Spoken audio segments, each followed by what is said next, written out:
There's so many applications for these lights. You can use them for under cabinet lighting, you can use them for tray ceiling lighting, you can use them for desk lighting, you can use them for stairway lighting. I use them over a workbench. The possibilities are endless. Now I'm going to tell you some of the materials you're going to need before you can get started.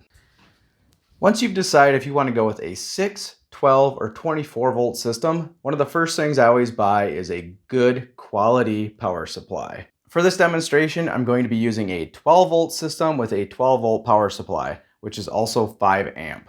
There's a link to this power supply in my video description. The second thing you need to pick out is a nice LED controller.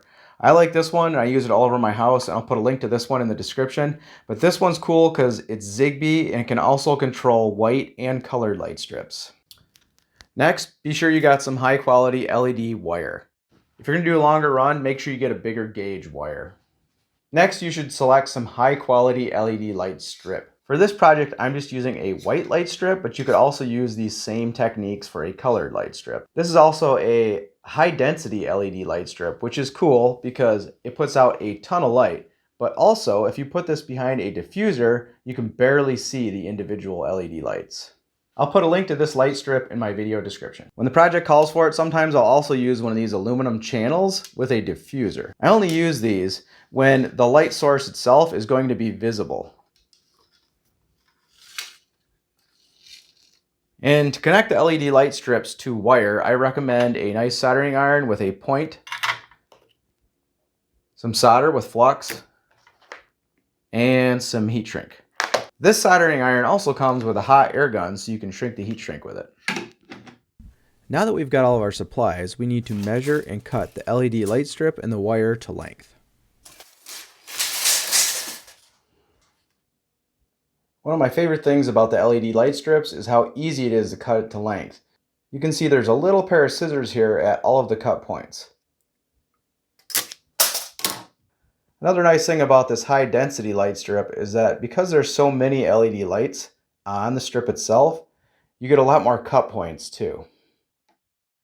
The next thing I'm going to do is strip both ends of the LED wire that we cut to length.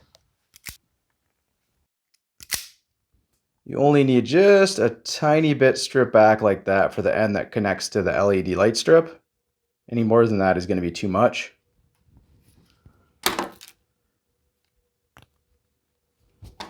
And then the other end is going to go into the LED light controller, and you're going to want to strip back a little bit more on that side. Or like that.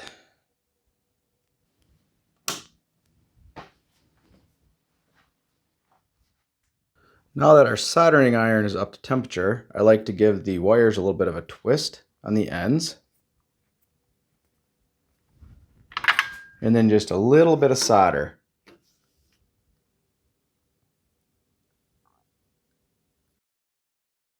Now we're going to put just a little bit of solder on the contacts of the LED light strip.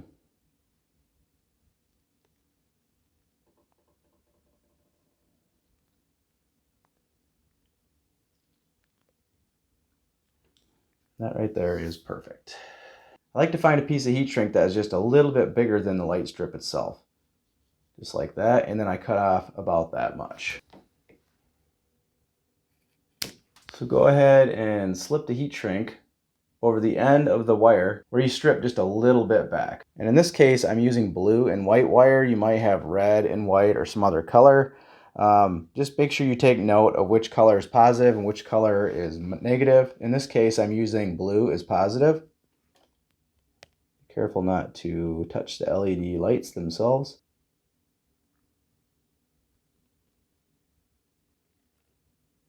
Make sure you got a good connection. Slide the heat shrink over the solder joints. Then use a heat gun or a lighter to shrink the heat shrink.